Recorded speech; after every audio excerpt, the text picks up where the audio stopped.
There's so many aspects of our health we can't control. Age, gender, parts of our environment, etc. But there's several aspects that we can. And I think I was drawn to this area of study because I'm what you call a control enthusiast. So I help take people from intention to action, as evident by how empty the gym is on February 2nd every year, and my husband's unused pair of cross-country skis. What we intend to do does not always end up in sustainable behavior change. So we know what to do for our health. I talk about how. There's 4 key elements that we all have control over: physical activity, nutrition, stress, and sleep. The interesting thing is they actually all interact with each other. So for example, if you're more physically active, you're going to sleep better. If you sleep better, research says you're going to consume less calories that day. If you consume less calories and more nutritious food, you can handle stress better, etc. Now, the key element here is this. What research says is you should only change one of these behaviors at a time. Many of us make these promises to ourselves, I don't know, around January 1st, where I'm going to eat better and I'm going to start exercising. What the evidence says is if you choose one of them, let's say, for example, physical activity. I'm going to be picking on physical activity this whole talk. If you choose one, develop that into a habit, get that consistent, then look at the other elements. You're going to be more successful, and as an added bonus, you have the reciprocal effect of the first one on the second one. Now, behavior change is like this. It's much like first-degree murder. You need motive and you need opportunity. So when it comes to exercise, what do you think is the number one reason people don't do it? Time, yes. And I get it, we're busy. But interesting, 2013 study of Canadians showed that on average, we watch 4 hours and 20 minutes of TV a night. That's before binge watching. So we can imagine there's time. It's about finding opportunity. In high school, I played competitive soccer. We had to be at the field 45 minutes before the game, and all the parents set up the lawn chairs and watched their kids warm up, watch their kids be physically active. My dad, as embarrassed as the 16-year-old me was, would pull up his dad's socks and walk around the field for 45 minutes. He just got in so many steps and took that opportunity to make that happen. Motive's a little bit more complicated. We've been sold this idea that we should do these behaviors for our health. So whether that's preventing disease, physical appearance, weight management. The problem with this is you're asking your present self to do a favor for your future self. Your future self is not going to win this argument. They're too far in the future. They can't stronghold your present self, but your present self can stronghold a donut into your mouth really quickly. So the motive has to be immediate. What is the immediate effect of these behaviors that you can get that is positive?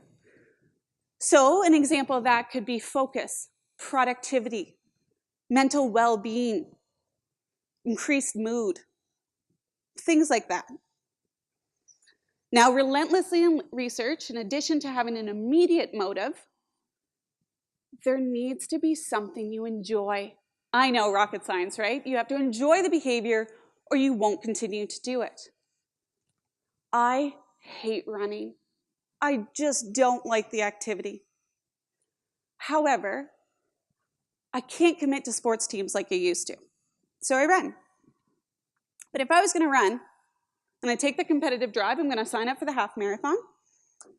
And then I'm not going to sign up for any half marathon. I'm going to do the Nike San Francisco half marathon. It raised money for cancer, tick. There was chocolate at kilometer 10, excellent. And at the end, there was a San Francisco firefighter in a tuxedo with a Tiffany's necklace on a silver platter.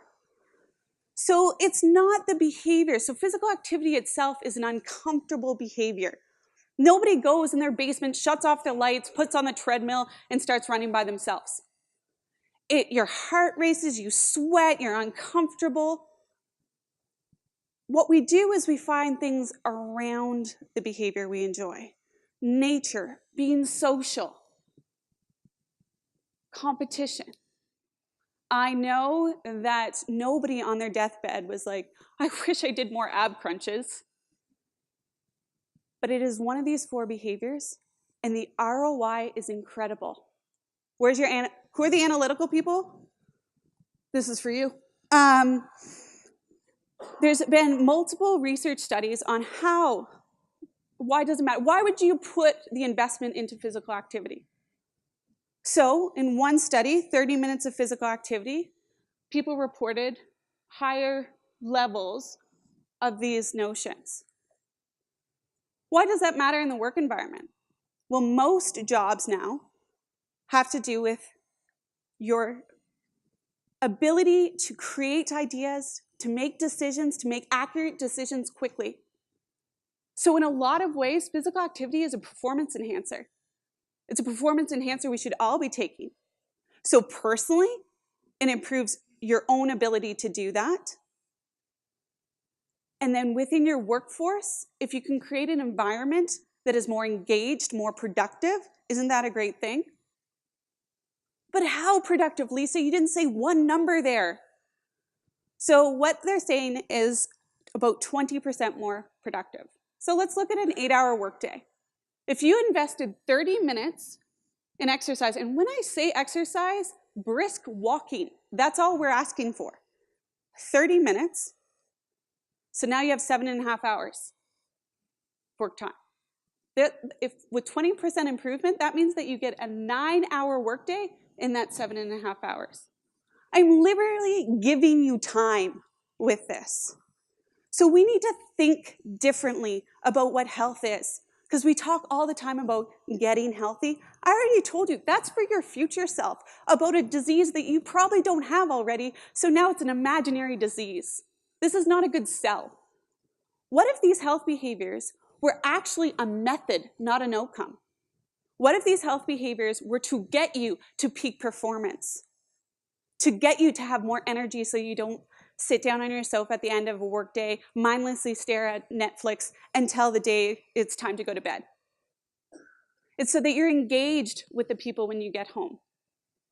So what I wanted to do with this very brief introduction is disrupt your thinking about health. It is a method to get to peak performance. Thank you.